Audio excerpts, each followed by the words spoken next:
Alright,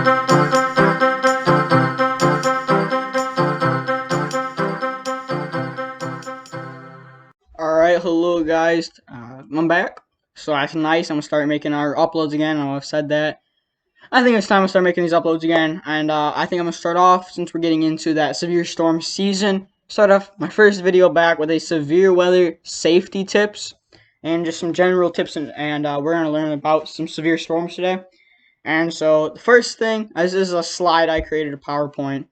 And the first thing I want to talk about, move this along here.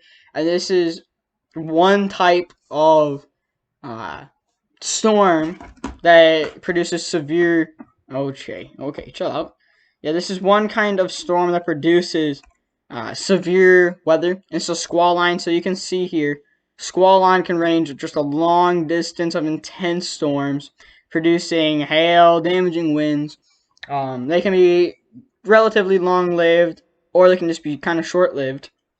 Um, they pose the threat of, like I said, hail, damaging winds, and also when you see, you can have spin-ups inside of these, and some of them you can possibly see violent tornadoes from these, but generally that is not what happens. And the next type of storm we'll talk about is where you get the majority of your violent and long track tornadoes from. This one, these type of squall lines that range long distance won't really be producing long track violent tornadoes.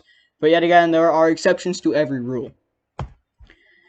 This is what a supercell looks like. I have a diagram for you. So you can see here, this is where this inflow notch right here, where you get your warm, moist air moving in.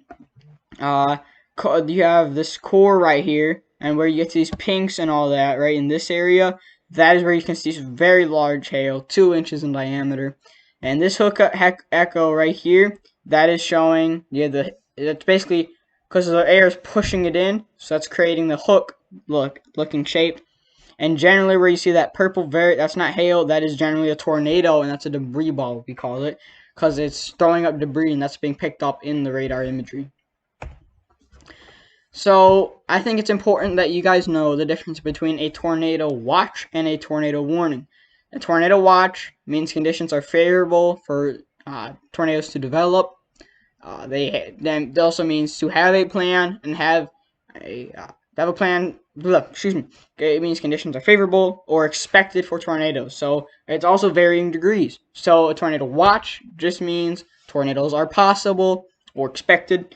A PDS tornado watch, rare, a very rare thing, but it does happen. Particularly dangerous situation, tornado watches are issued. If recent, of course, March 17th, we just had a PDS tornado watch issued down south, and I think we are still adding to the totals of tornadoes. I think we're up to almost 50, maybe 48. I think that's what I recall. 48 confirmed tornadoes from that, which is insane. Big numbers right there. So, conditions are favorable. Expect your PDS tornado means a particularly dangerous situation. Tornado warning means it is time to, maybe even if it's nighttime, maybe you might think about sleeping in your basement. If you sleep in your basement, that's a good thing to do, because you're already one step ahead of your game. Sleep in your safe spot, away from windows and everything. The watch also means get your plan ready. So talk to your family about what you do when a warning is issued. Make sure you have a plan. Make sure you know where to go. And also make sure you have supplies.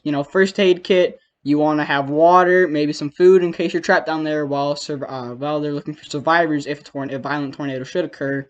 Also, make sure you have boots and a helmet. Never know what is going to lie above. And another thing that is important when you get your supplies ready is really, actually, this is just for a tornado warning. When that warning is over and it's passed, if there was a tornado, make sure you take a deep breath before you emerge from your safe spot, because what you see, it'll be shocking and really it can be disturbing what you see from these violent tornadoes sometimes. So it's always important you take a few breaths before you come out. Get yourself ready for what you're about to see.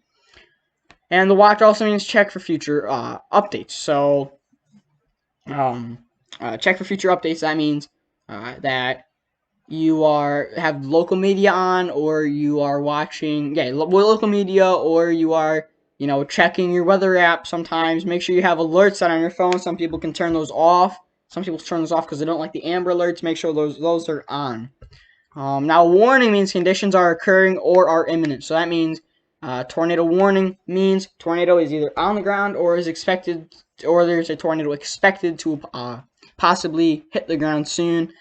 So make sure that you that's when you get to your safe spot. Take shelter immediately, and you have to monitor the forecast for updates. So that means maybe have your phone ready to go, put your live stream up of your local meteorologist, and watch him cover it.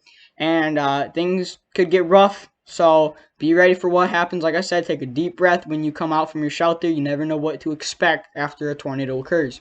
And here's some more side notes. A tornado watch means a tornado is possible, while a tornado warning means a tornado or funnel cloud has been spotted. That is not all the time. Sometimes a tornado warning could just mean that it is expected with what National Weather Service sees on radar. Also says for a tornado watch, have an action plan in place and continue to monitor weather conditions. We talked about that. Also, if a tornado warning is issued, those in the area should take action. That is a great thing. Also, there's a myth that goes around. Everyone in the weather community hates it.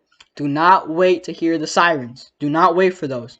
Once you get alert, you go straight to your safe spot. You don't wait for sirens, because that's just extra time being taken up from time you could already be in shelter. Don't wait for the sirens. And here you go. This is peak tornado season. Really, I want to let you guys know, severe weather season, every single month has recorded tornadoes. Every single month can have tornadoes. Peak season is really, we have two seasons. One is spring season, April, May, June, and even into a little bit of summer, July, and possibly August, and then it's fall, November, and October, November. That is another time where you see a lot of tornadoes.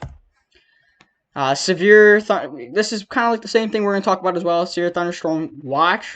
Watch could be a few to several hours. Warning is 20 minutes to an hour, maybe. A watch large sections of a few states, or portions of a few. So large sections of states or portions of a few states. And warning is portions of counties. So smaller storms are smaller. So warning is just for that storm, while a watch is for expecting multiple storms.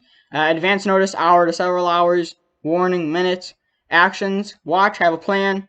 Warning, take cover. And here are just some other tips.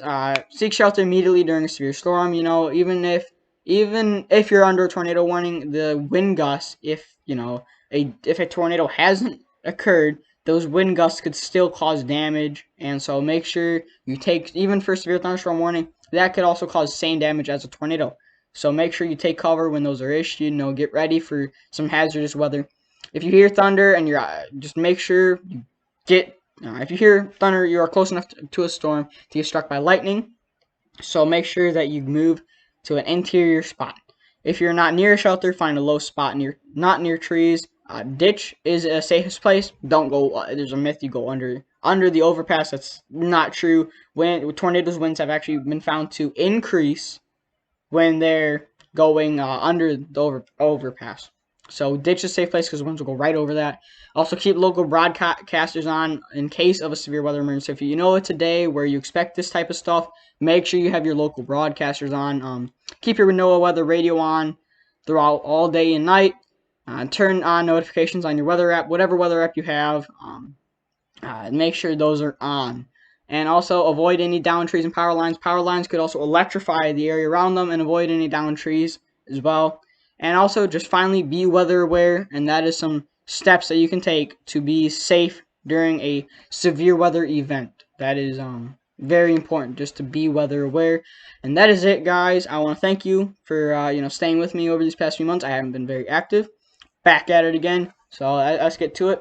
And yeah, I want to thank you guys for keeping with me and all that. And I'll see you guys in the next video. It's been an honor. Bye bye, guys.